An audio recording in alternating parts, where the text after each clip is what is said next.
Hello, in this video I'm going to talk about the differences in the Western Mountaineering sleeping bag fabrics between the ExtremeLite series, the Microfiber XP series, and the Gore WindStop series.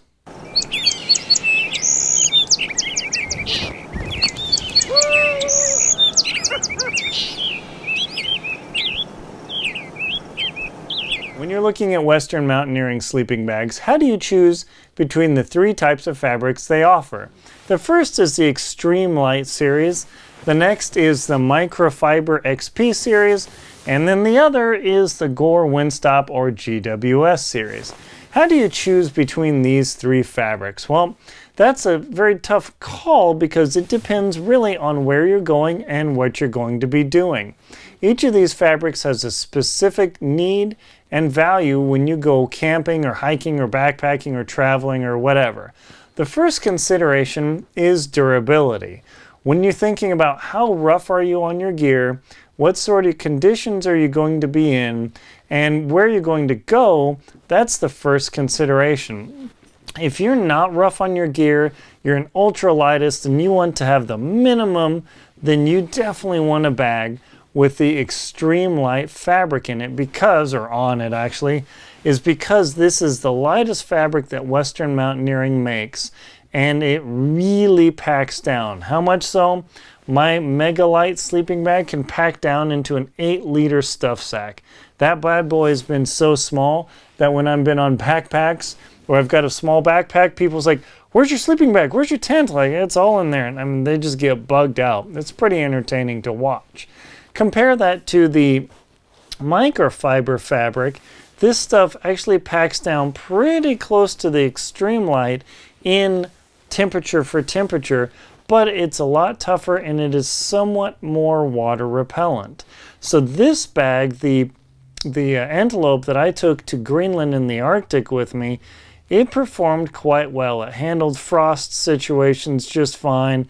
A direct water contact between the microfiber and the ExtremeLite, and check out my other videos. They're pretty comparable, but the microfiber fabric is definitely tougher than the ExtremeLite fabric. If you're one of those people that likes to rough up their gear and they don't care too much about their $600 to $1,000 sleeping bag and you just pull the zipper, well, definitely make sure to get the microfiber because you'll tear the ExtremeLite pretty quick.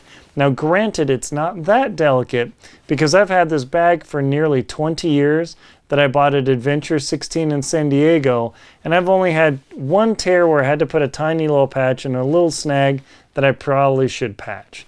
Now, compare that to the Gore Windstopper fabric. This stuff is expedition rated. I've used this on Denali and in Antarctica for 3 months straight.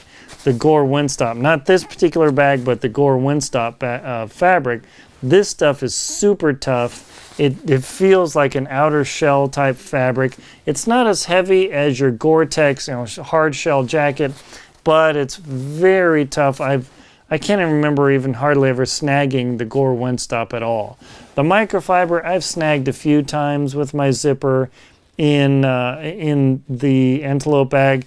The ExtremeLite fabric I've snagged, I would say, plenty of times, but not nearly like other cheaper bags because of how Western Mountaineering designs their bags. So the next consideration after durability is how water repellent are these bags. The ExtremeLite and the microfiber are roughly comparable. Now, this is an interesting point. The ExtremeLite fabric can withstand about 1,200 millimeters of hydrostatic pressure. Compare that to 2,000 millimeters of hydrostatic pressure on the microfiber. Now, when I try and put my mouth on the fabric and blow, I can feel a fair amount of air moving through. Compare that to the microfiber fabric, and I can barely feel anything moving through there. But then kick it up to the Gore WindStop, and now you go from 1,200 to 2,000 millimeters of hydrostatic pressure. You get to the Gore WindStop, this bad boy is 12,000 millimeters of hydrostatic pressure before you have any real migration issues. When I put my mouth on this bad boy, nothing happens. I mean, it's like blowing on a wood wall or something. It's pointless. So that that water repellency is a major factor. Now, the ExtremeLite fabric, if you get water on it, it's going to soak through. You could brush it off, the fabric will stay moist.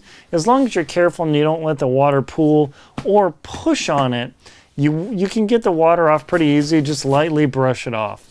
I've had roughly the same experience with my microfiber bags.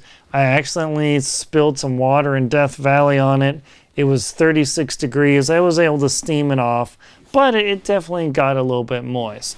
The Gore WindStop is way more water repellent, but that said, when I've got my head totally jammed in this sleeping bag and, kind of jammed in there, me breathing on that fabric slowly coats it with frost, and the frost does permeate a little bit into the down, but not too badly. So that is another consideration. Also, fog or mist. If you're traveling in the Pacific Northwest, the ExtremeLite fabric, you might want to consider stepping up to the microfiber fabric if you need to. If you're going to get soaked, you really need to consider, instead of a down bag, using either a synthetic quilt or a synthetic type bag, and then you kind of hop out of the Western Mountaineering realm altogether. The next factor that you need to consider when looking at these three types of fabrics is packability. The ExtremeLite fabric is designed to be eminently packable. Like I said, you can mush this Megalite bag down to an 8-liter stuff sack. I mean, it's crazy small. This bag, I can use a medium, this is the envelope, I can use a medium stuff sack in the Sea to Summit Event bag series, and I can jam it down to about that big. It easily fits in my backpack. This bag is, well, Puma is ridiculous to stuff in. It requires the XL compression sack. You got to just sit on that sucker to mush it down, because there's so much more water, air resistance to flow through this fabric. It takes a lot of effort to mush this bag down. So that's a big consideration in the morning. If you're having to do this time and time again, the ExtremeLite, man, I just jam that in there, pack it in, I'm out in maybe 2 minutes. The microfiber, 3 or 4 minutes just to get that packed down. It squishes, but not as well. The Gore WindStop, that is a workout to get that stuff in your stuff sack. It's a huge amount of effort. It expands like crazy. It just doesn't let air through. Now, the weight difference on these three fabrics is pretty dramatic. This fabric is 0.74 ounces per square yard, or 23 grams per square meter. Compare that to the microfiber fabric, the microfiber XP fabric, which is 1.3 or 1.35 ounces per square yard, or about 42 grams per square meter.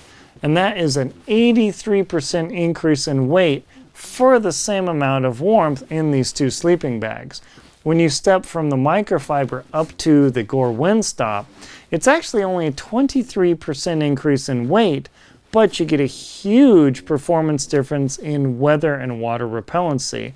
This is 1.7 ounces per square yard, or 52.7 grams per square meter. So you go from baseline, add 83% more weight for the same warmth, add another 23% weight for the equivalent warmth. The thing about this is the ExtremeLite series of bags go down to, I think it's 5 degrees with the VersaLite, and they have a 45-degree bag, different shapes. I don't know, they've got 12 plus bags. It's pretty crazy for every temperature you can possibly stand.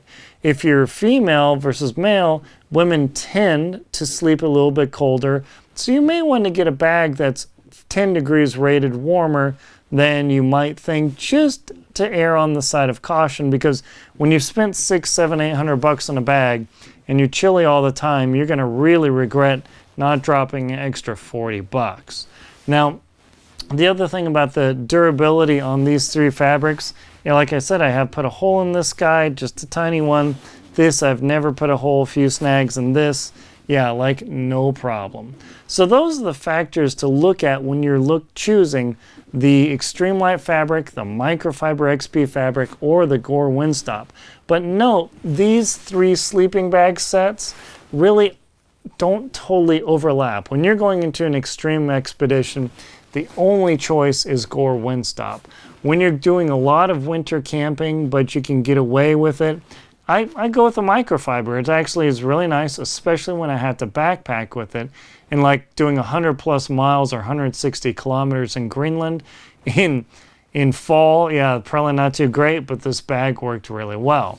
I have taken the ExtremeLite Megalite, or the ExtremeLite Fabric series Megalite bag down to 5 degrees. It was pretty darn chilly, but with the continuous baffle system, I was able to fluff the bag around and I survived okay. This bag, and pretty crazy, all these bags I've taken to 25 degrees Fahrenheit below their temperature rating. I was chilly, but I survived okay. And that's one thing about the Western Mountaineering sleeping bags, is whatever their rating is comfort, not survival. That is a critical factor when you look at sleeping bags. It's not just the fabric, but is that the comfort rating for men or women, and is that the comfort rating or survival. So that's a huge consideration. So hopefully this gives you a better idea between the 3 fabrics of ExtremeLite, Microfiber XP, and Gore WindStop for the considerations of durability, packability, water repellency, snagging, and all those things, and how long they've survived. And I gotta say, for 20 years, 15 years, and now about 12, 13, 14 years on these 3 bags, I've more than gotten my money's worth. They've kept me alive. So hopefully that's helpful to get you through choosing which fabric you should go with your Western Mountaineering sleeping bag. My name's Linsdau. I'm a polar explorer and professional adventurer.